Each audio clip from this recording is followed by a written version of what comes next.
Hey everyone, welcome back to a new video. I hope you had a great day. Let's take a look at some new malicious compliance stories, where people conform to the letter, but not the spirit of a request. Thank you for subscribing to the channel and for hitting the like button. The first story is called "The Office is Only for Staff." This one happened back in 2014. I was working on a construction job as a pipe welder building an LNG plant. The way this company had itself set up was with two distinct classes of employees. The craft employees are the ones that actually do the work. Everyone from laborers to machine operators, pipe fitters, welders, and as will become important later, the leading hands are all in this category.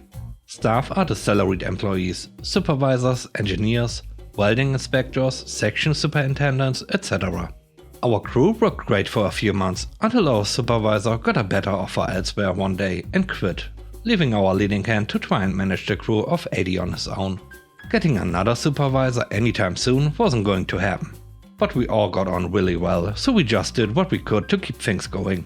One of the jobs the supervisor would normally do is pull up all of the drawings we needed. The drawings would tell us the exact shape, specification and location of each pipe. And with a crew as big as ours, we might need 50 to 100 drawings each day. The thing is, the supervisor had access to the company intranet system with a company laptop and a printer. We lowly craft employees didn't have that. What we did have is access to the literal library of physical drawing folders in the main office. I had spent years in old power stations going through old physical drawings, so I knew how to manually search through millions of pages to get the exact drawings we needed. So that became my job for the first week or so without a supervisor. My leading hand would give me a list of drawings to pick out and photocopy, and I'd get that done.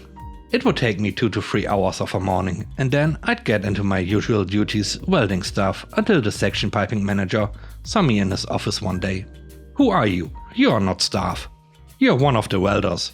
The office is for staff only. Go back to your section." "You got it, boss." So I did, and on my way there, I told my leading hand that the office was for staff only as well. You see, my leading hand was very quick and he caught on immediately. So he called up the piping section manager and confirmed that the office was off limits to the crafts employee, which included my leading hand. We both knew we were at least 5 weeks out from getting a new supervisor, so neither of us went into the office to get drawings. Our entire crew of 80 odd people, all of which were making $3,500+ per week before tax, did zero productive work for the next 7 weeks, because the office is for staff only. The next story is called "Time Theft Compliance." About 15 years ago, I was in high school and started working at a new subway in my town. This was right when the decor changed from a New York City subway map to the vegetables all over the walls. The owners were very adamant that we only got paid for our schedule and not for the actual time worked. I didn't think much of it because I never really had a job before. It was after my first few shifts that I realized this was stupid. I'd get paid for working 5 to 8, but I'd have to stay until almost 9 because the dinner rush was rough and prep needed to get done. After a few pay periods, we high school employees raised the question with the owners and told them our time slips didn't match our paychecks. They said we knew that we only got paid for our schedule and not the total hours worked. At the time, a buddy was dating a girl whose mom worked for the State Department of Labor. He brought up the issue with his girlfriend's mom and got an investigation started. The problem with the State Labor Department is that investigations were announced ahead of time. They were notified that the state was interested in pay discrepancies and was going to review payroll and compare it to the time clock records. But those gears ground slowly. Before the hammer fell, we had a new policy quickly implemented that said we were only allowed to work the hours we were scheduled and not a minute more. Cool, glad that's in writing. Things went okay for a few weeks with only occasional managerial grumblings about having to work more now that we left at our time on the dot. Then our city hosted a travel baseball tournament at a park about a mile from our store. We get busloads of people in our little shopping complex and a line out the door when my shift ends at 1. The manager/owner's son is in his office watching the metrics when I go and clock out. He gets all mad about the line and says I have to stay and help. I asked if I'd get paid for the extra time. He said you only get paid for your scheduled time and trailed off. He knew he was screwed. He didn't have the ability to authorize more payroll expenses without also calling his management into question. Sorry. As I'm walking out the front, We weren't allowed to park in the back near the door, we had to walk out the front door. He starts following me out and shouting, in front of customers. He fired me on the spot and demanded I give back my Subway shirts. No, you took $15 per shirt out of my first paycheck, they are mine. He followed me out into the parking lot, cussing me out in English and Spanish until I drove off. The line was still there when I pulled out. I found out later that afternoon that 2 other people quit after their shifts ended because the job was bad, the pay was worse, and the stupidity of the management was boundless. The absentee owners eventually called each of us and asked us to come back. One of us did. I didn't. My other friend didn't either. I actually got a job at a different Subway that was a piece of cake compared to the job I got fired from. All of the employees eventually got their back pay after the Labor Department investigation dust settled. They settled with the state to pay everyone 300% of their missing wages and had to pay for annual audits for 5 years to ensure they weren't breaking the law again. It got so bad that Subway's parent company sent a team down to get the owners into compliance with state and federal labor laws. All this because they didn't want to pay us our minimum wage for the extra half hour or so per day. The third story is called Entitled Customer Gets His Wish Granted. This happened a few years ago. I worked at a burger joint back then. I was working through college at the time. This restaurant was brand new and the building was only finished being built 6 months ago. From day one, there were electrical problems with the walk-in freezer. This one is the size of most living rooms. Once we even had to throw out all the meat and close for a week for repairs and to replace the stock. Kinda bad for a burger joint to only serve salad, you know. Most of the time I was the barkeeper, but sometimes the waiters needed help. This was on a day I was helping them as the bar was slow. I see a customer in his 40s, whom I will call Ken from here on out, and his son who was maybe 10 years old. I take their orders, and at first everything is normal.